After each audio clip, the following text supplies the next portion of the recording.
Hello and welcome to the Sexually Satisfied Woman. I am your host, Eva Blake. And in this series, I'm talking to a variety of experts who are uniquely qualified to discuss some of the most common challenges that women face in our sexuality. And over the course of this series, we're going to offer real practices and proven strategies to boost your confidence, ditch the shame, and create truly remarkable relationships and intimacy so that you can have the sexual satisfaction that you deserve. And it is my pleasure to welcome Linnea Marie. She can be described as an enthusiastic advocate for self-love and sex positivity. She is a featured presenter at EXXXOTICA, the biggest love, sex, and relationship convention in the US, and is widely known for her classes on fellatio. So that's what we're talking about today.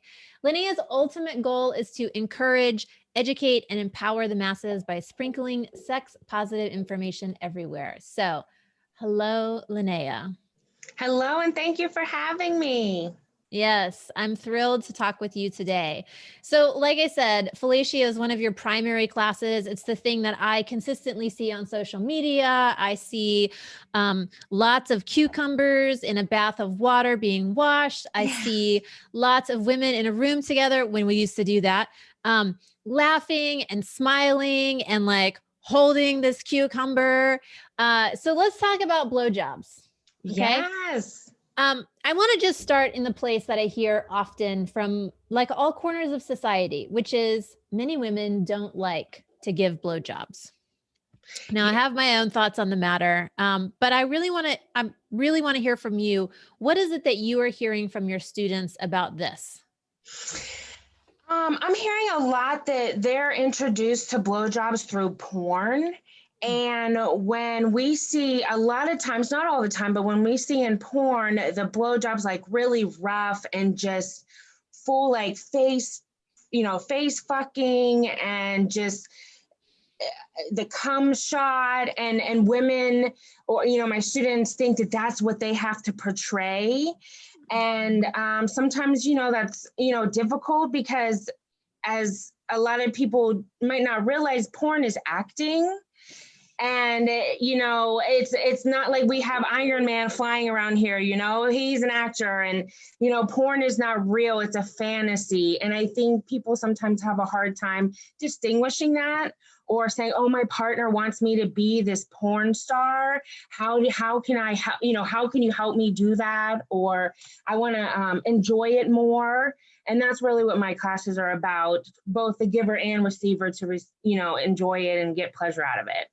For so many people, it is their first view, their first exposure to sex outside of what they have with themselves, right? It's the first time that they see other people have sex. And you're right, there's so much imagery out there of really intense, like all the way deep throat, take the whole thing, be totally available. And there are so many ways that I can look at that and be like, wow, that's really hot. And can be a split second later, be like, wow, that's really gross. Right. Yep. There's so much going on in there. Right. And we also don't really see a lot of versions of blowjobs or fellatio that really are centered on the person who's giving them their pleasure, their mouth, what feels good for this right here. Right. So I'm just curious, right? What is it that you're teaching when you say, I want everyone to have a good time? I want everyone to enjoy. What are some of the top things that are important for the person who's giving for them to know? Number one thing is set boundaries for yourself. I got a lot of questions about time and, when, for an hour, I was giving them head and then they end up with like a really sore jaw or their neck or something like that. And that's not how it should be. No one should be ending up in pain unless that's, what the goal is. No one should necessarily be ending up in pain after, performing fellatio on somebody. So setting a boundary, the time is really important, and being enthusiastic about it is also really important. Sometimes that can be really hard, but I know I can tell when a partner's not into it, like, yeah, we can have sex. You know what I mean? There's not the enthusiasm behind it. But if you're like, okay, I'm going to suck your dick and my time limit's 10 minutes. So I'm going to give you all I got for 10 minutes, and then that can alleviate some pressure, like, oh my gosh, I have to do it for a long time or anything like that. So boundaries and being enthusiastic is really important too. I incorporate flavored lube in my workshops, and I really seem to have found that it's very pleasurable for the giver because it tastes good. And it's like psychologically, tricking your brain and making wow, this does taste good. I do like this, and so I seem to see a lot of people enjoy the flavored blowjob. I have never been someone, well, you never say never, right? But like up until this point in my life so far, I haven't been into flavored lube. It's just been a thing that hasn't hasn't worked for me, and I am generally a person, I am usually having sex with someone who's wearing a silicone dildo. And so it's really different to be in an oral sex blowjob fellatio experience with that than it is like real flesh, real like flesh that moves around with the possibility that something's going to come out of it. Right. And like, there's going to be, either a mess or I'm not going to like the taste of it. And then it's going to get really like awkward. Right. What do you say then? And that's, yes, we do talk a lot about that is, there's many things you can do with it. There's like kind of like that spit or swallow either or out there. There's plenty of things you could do with it. Like I have a partner that's into foot fetish, so he'll come on my feet. You know what I mean? So there's other things you could do, maybe on your breast, something like that. You don't have to necessarily taste it. But the diet of, the partner is really important as far as semen goes and the taste of it. So having a healthier diet and also being really hydrated really helps the taste of semen too. Here's the other thing that I hear from women is like, my partner really loves to give oral sex, but I don't really like to receive it. Right. And I'm curious from your perspective, in this realm of oral sex, right? What are some things that women can do to have a better experience of being the receiver of oral sex, or being maybe even the director, right? Of having someone face down between their own legs. Knowing your body is really important, I think, and knowing what you like and dislike is really key. That way you can tell and show your partner what you do like to kind of make it easier on both of you. Also being mindful. I know a lot of, people I've talked to say, oh, my mind just goes everywhere. I think about the kids, school, what's going on in the world.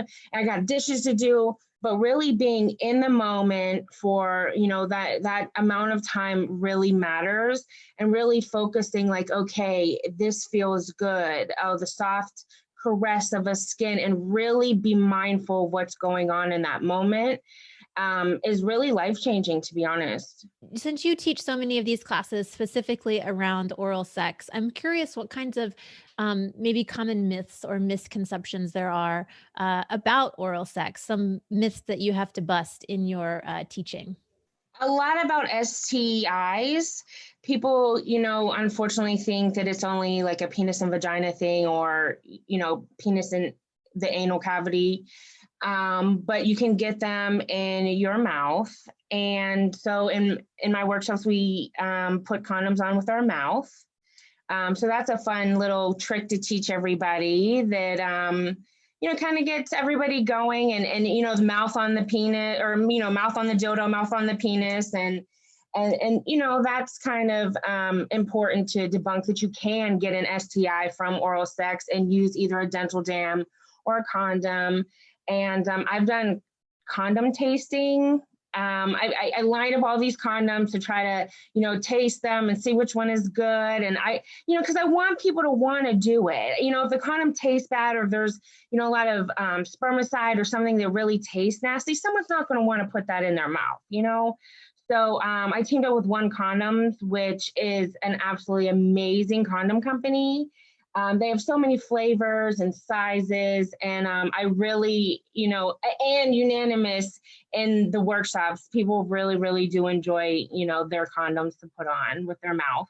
I have experienced the one condom, and they are not sponsoring this, so that could be cool. But I love what they offer in terms of so many different sizes, right? Because they really help somebody who has a penis and is going to wear a condom. They help them figure out what the size is so that it fits nice, and that, I think part of what you're saying, what I'm hearing is that there are so many little barriers that we may not think about but that present like a really big obstacle for us when we're in the moment, right? If we get to taste the condoms, then we don't have to like be freaked out by it and be like, well, this is the only one we have, so this is what we're stuck with, right? Mm-hmm. Or that really can empower us as someone who, like, maybe it's not my penis, maybe it's not my dildo, like, but if I'm going to put my mouth on it, I would like to have more control over the experience that I'm having in order to make this good for me, right? Because chances are, like, it's probably going to be good for the other person, right. if I go there. Right. Definitely. And you're 100% correct too, because like I said earlier, I definitely want the person giving to be able to, have some sort of pleasure behind it and enjoy it themselves, and kind of get out of their mind as well, because like you said, there's little obstacles, or what if hygiene can be a huge obstacle, especially if there's a smell. If a partner does smell, you can kind of be like, hey babe, why don't we go take a shower first, or you can deal with hygiene issues too. But hygiene is definitely a very common topic in the workshop too. Mm-hmm. And is it that people are afraid that their partner's genitals are going to be stinky, or is it that they've gone down there and that they have been stinky and they're like, well, I'm not going to do that again? Both. Definitely both, for sure. I've had some, horror stories, like, if he doesn't wipe good or anything like that, and there's that smell, like, you're not going to want to be down there. So, right. Yeah. So what kinds of advice do you give for having that particular conversation? If you're somebody who you need to tell your partner, like, this is not working for me, right? Or maybe you're the partner who's like, I'm really anxious about somebody putting their face down there because what if I stink or smell, or, you told me last time that it wasn't, that you didn't like the smell, right? So what do you tell folks around this particular topic? How do we have a conversation about the hygiene or the smell and what we need for ourselves or what we want to ask of our partners? Well, the first step is really having the conversation. A lot of people don't have that conversation and they hold it within themselves, and then it can actually turn into a bigger issue. But letting your partner know, like I said, say something about a shower, or, recommend a body spray, or seriously have that conversation. And say, babe, you were a little musty the other day. I really do like, say something positive, like, I really do like, going down on you, but can we, work on the smell a little bit? And you can say something positive, and in a positive, motivating way, not like, oh my God, you stink, I'm never going to suck you again. You know what I mean? There's ways to reframe it to have a positive outcome. Part of what I hear you saying in there is, like, it's really good for us to slow down, to take our time. We don't have to rush, right? There's no fire in the building. Right. What other advice would you give to help the oral sex experience as a receiver be more pleasurable? Look at yourself. I know in my workshops, some people have never looked at their genitals before, and getting, kind of referencing back, getting to know yourself and getting really to know what you personally like, because you are deserving of pleasure. And sometimes I think there's so much shame out here in society that we're not told that enough.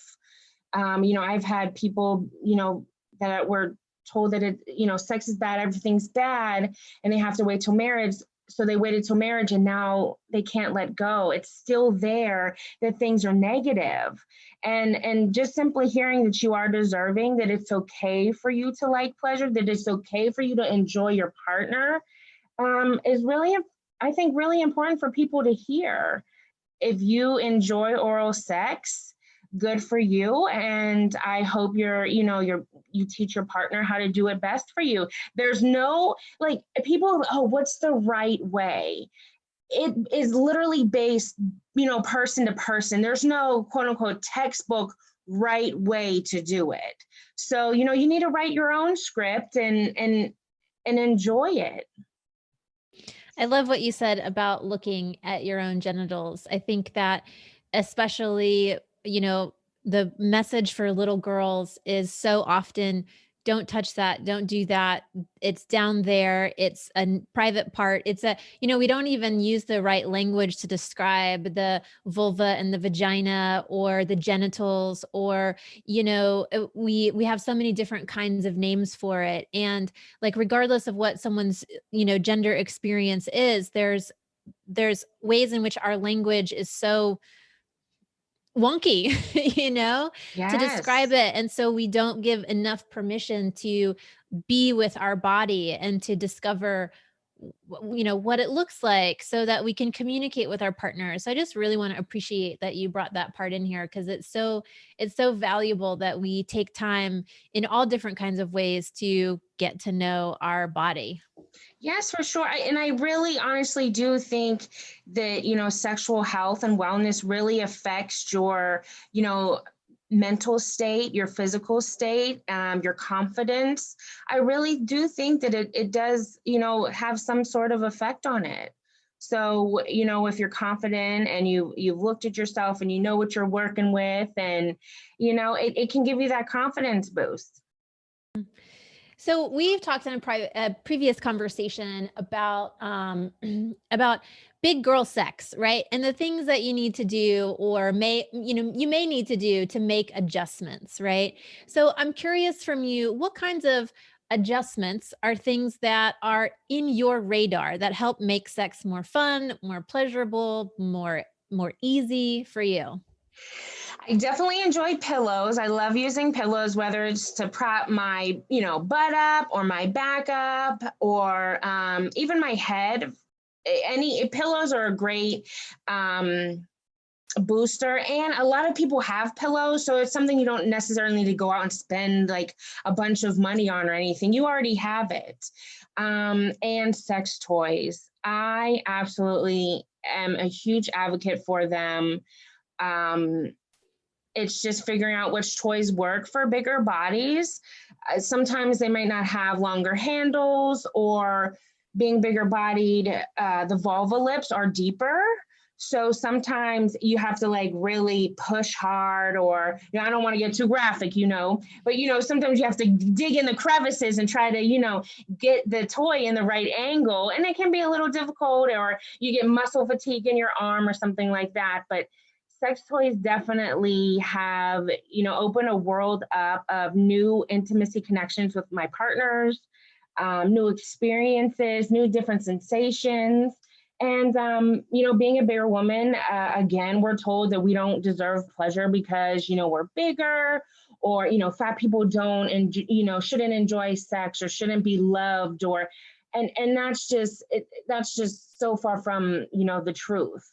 So advocating for, bigger bodied women and men, and, everybody out there to really enjoy your pleasure is important to me. So using, any prop, like I said, or sex toy that you have definitely can, spice things up.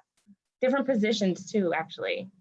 Just as a note, all of our viewers, that Linnea here has a sex toy store online, and you can scroll through all of those. And there's so many different options now on the market, I think, which is really beautiful. When I was like a baby sexual being, and I was like 18 or 19, and I was first buying my first sex toy, I had to like go into a little place, and it was like a little tiny, it was the size of a boutique, but it wasn't that, because you had to like go around the corner into the back alley and like get, you had to like You had to like knock on the door or something, you know, I mean, there was a lot of like dodginess to it. Yeah, and that all perpetuates though, like this is bad. Should I be doing this? The negativity for sure. That it has to be hidden and all the way in the back. So yeah.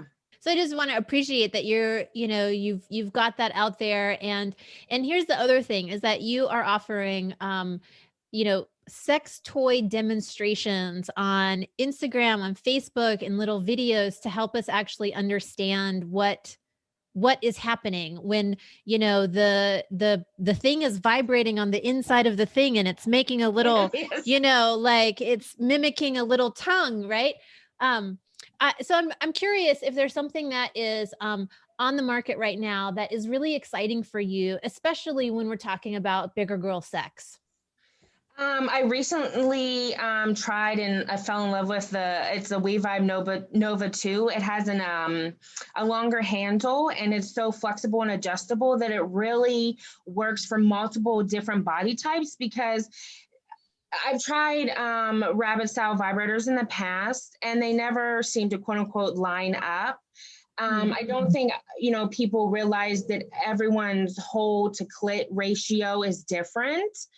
And, even internally, their G spot, their A spot, everything is, different. And this toy just offered so many different flexibilities and, adjustable aspects that I was like, wow, this is really cool because it got into where it needed to get in. And if it didn't, you could move it to get to those spots. So, and like I said, the handle was just great on it. So yeah, that's one of my favorites. Great. I think that, part of that is that it requires us to be willing to experiment. Yes. Right. And sometimes we have to invest hundreds and hundreds and hundreds of dollars, right? Because now the good sex toys are, at that level where we're spending, $50 minimum, but Yes. closer to 100 to get the multiple speeds and the, cordless and the ones that like throw you a birthday party when they come out of the, the box. Right. And body safe and what they're made out of and everything like that is really important because that's the industry's not regulated, so it being body safe is really important to me as well. But you're right, we are spending at least $50 to $100 on a good item nowadays, which I full-heartedly tell people to invest in your pleasure. You're worth it. People invest in a whole bunch of other things, and I think sex and sex toys should be one of them. Having a sex toy budget is a life hack that people don't know about. Yes. I love it. Oh, that's good. You said that, it made me laugh. It made me forget what I was just going to ask you next. Well, so I remember now. So, so much of your work, especially around oral sex, right, is really about like coming together and finding the right way, the thing that works for you. And, this piece around making adjustments and getting more pillows and trying to find the right size of toy or the right flexibility or, all these things. I'm curious for you about what are some advice that you have for creating good conversation, because all of these things that we're talking about require some kind of conversation with our partner, right, about what we want or what's going to feel good. So what has been working for you and what you're teaching to your students around how to create a good conversation so that we can make sex fun and good? Yes, and bringing it up and starting that conversation can be, one of the most difficult parts of it. I always recommend like someone bring up something that I posted or, an article they read, like, oh, hey, babe, I saw this. What do you think about that? Or would you be interested about that? Or, oh, I had a conversation with such and such, and we were talking about this. What are your feelings on that? Pre-COVID, one of the recommendations I was give couples is to go on a date to a sex toy store. That way you can walk around and kind of get the wheels spinning on like, oh, that would be, fun to try, or, oh, hell no, that's not going anywhere near me, So, but, now COVID, so even, shopping online or, something like that can, help spark those conversations and, really open people up. I do want to acknowledge that a lot of times I hear one partner might feel intimidated by sex toys, or like they're not enough. And that's totally, not the case, because, nothing will ever take away that human to human contact. But sex toys are an addition. They're like that surround sound. You don't need it, but it makes that experience so much better. So incorporating fun, new items can really spice it up and create new memories and experiences within couples.